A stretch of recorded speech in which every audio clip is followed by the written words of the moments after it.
स्वागत है दोस्तों हिंदी नैतिक कहानी में। आज की कहानी एक दर्जी की है जो अपने बेटे को सिलाई का काम सिखाना चाहता है। एक गांव में एक दर्जी रहता था। उसका एक ही बेटा था। वह उसे भी अपना हुनर सिखाना चाहता था। इसलिए एक दिन वह उसे अपने साथ दुकान पर ले आया।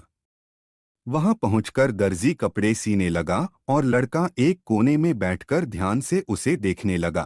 उसने देखा कि दर्जी ने पहले कपड़ा लिया और उसे कैंची की सहायता से सही आकार में काटा। फिर कैंची को अपने पैर के नीचे दबाकर रख लिया। उसके बाद उसने सुई में धागा डाला और कपड़े सीने लगा। कपड़े सीने के बाद उसने सुई को अपनी टोपी में फंसा दिया। लड़का दिन भर अपने पिता को कपड़े सीते देखता रहा। इस दौरान उसने हर बार दर्जी को कपड़े काटकर कैंची पैर के नीचे दबाते और कपड़े सीकर सुई को टोपी में फंसाते देखा। उसे इसका कारण समझ नहीं आया। जिज्ञासा के कारण उसने पूछ ही लिया, पिताजी, आप कपड़ा काटकर कैंची को पैर के नीचे दबाते हैं और कपड़ा सीकर सुई को टोपी में फंसा देते हैं। इसका कारण क्या है? दर्जी बोला, बेटा, ऐसा दोनों के काम के कारण है। कैंची का काम काटना है और सुई का काम जोड़ना। जोड़ने वाले का स्थान हमेशा काटने वाले से ऊपर होता है। इसलिए कैंची का स्थान पैर के नीचे और सुई का स्थान सिर पर पहनी टोपी पर है।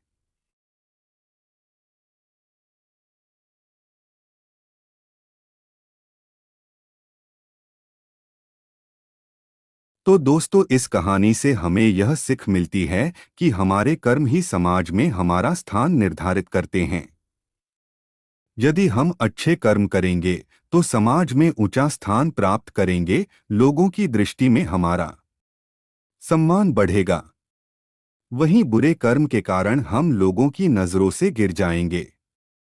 इसलिए बुरे कर्मों से दूर रहें और सदा अच्छे कर्म करें। तो दोस्तों, आपको ये दर्जी की सीख कैसी लगी? आप अपने कमेंट्स के द्वारा हमें अवश्य बताएं। ये अच्छे कर्म पर आधारित कहानी पसंद आने पर लाइक और शेयर करें। ऐसी ही और हिंदी नैतिक कहानियाँ, प्रेरक कहानियाँ और बच्चों की कहानियाँ हिंदी में पढ़ने के लिए हमें सब्सक्राइब कर लें। धन्यवाद।